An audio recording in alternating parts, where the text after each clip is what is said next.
کوم زما خوږو مینوالو د فیسبوک ملګرو زه اسرار فطرت تاسو ته مخاطب یم. مینوالو منګه تلندې تراغلی استاد محترم فضل معبود زیات صاحب خواله مینوالو داسي شخصیت سره نن تاسو ملاوم چې ډېر لوی شخصیت ته او د شاعرانو استاد دی زمونږ استاد محترم دی دا مخ کې خبرې کول ډیره ګرانه خبره ده. اغله راغلی تاسو ته به خولي شعرونه وي او ان شاء الله چې تاسو به خوښ شي.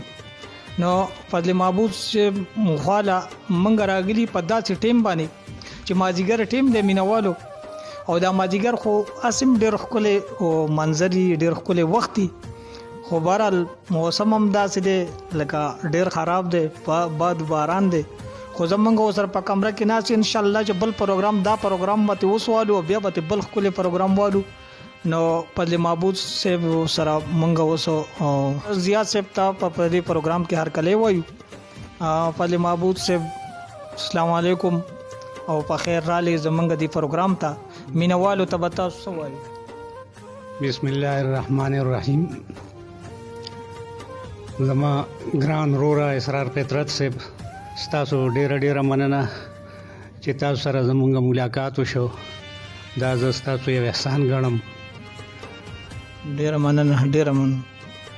باقي زموږ د شاعرانو نور سی خو بس یو بل ته د خپل خیالاتو اظهار کول دي هغه د شعر په ژبه کې کله او کله د نثر په ژبه کې. نو زه به ته یو دوه شعر وایم چې د وخت يرغل ته تیار وو سزان په لوړه ساته. د وخت يرغل ته تیار وو سزان په لوړه ساته ننګیال پښتون چې د ژبه د نارو کنيشي ډېر او درانه قومونه خپل ژبه ته درانه ګوري تل درانه پښتو د خیال وساته چې سپک نشي. ډېر مزیدار ماشاءالله. د نن سبا د زمانه مطابق یو دوه شعر نور دي چې عزت د ماډرن شرافت ولوټو نوم د جمهوریت ولوټو. واه ډېر هر سله تل د ډالر جوړه ده چې په مغرب د دولت ولوټو. ډېر مزیدار زبردست. او بل دې سبا چې مونږ سیر د من په بدل اخلو د قارون په دوکا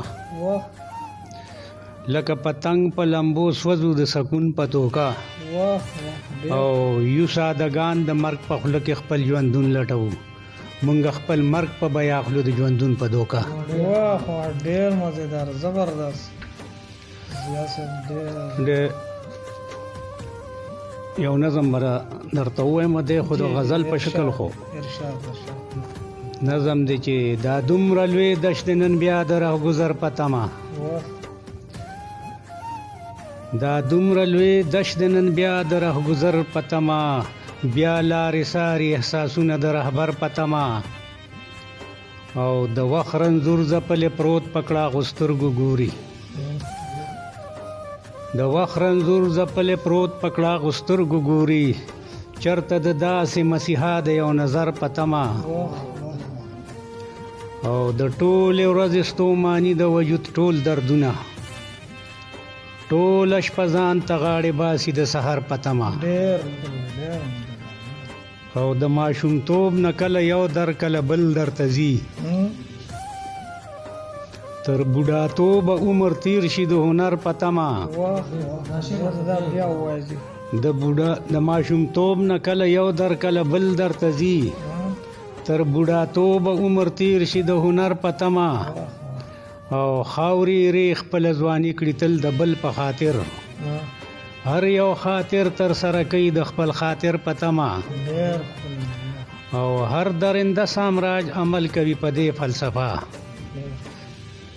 وجود د خاوري کوي د سیمو زر پتما او دا د مزدور خلو کې خاوره جوړه شوی خټه دا د مزدور خلو کې خاوره جوړه شوی خټه یو بوت به جوړ شي د یو نوی تصور پتما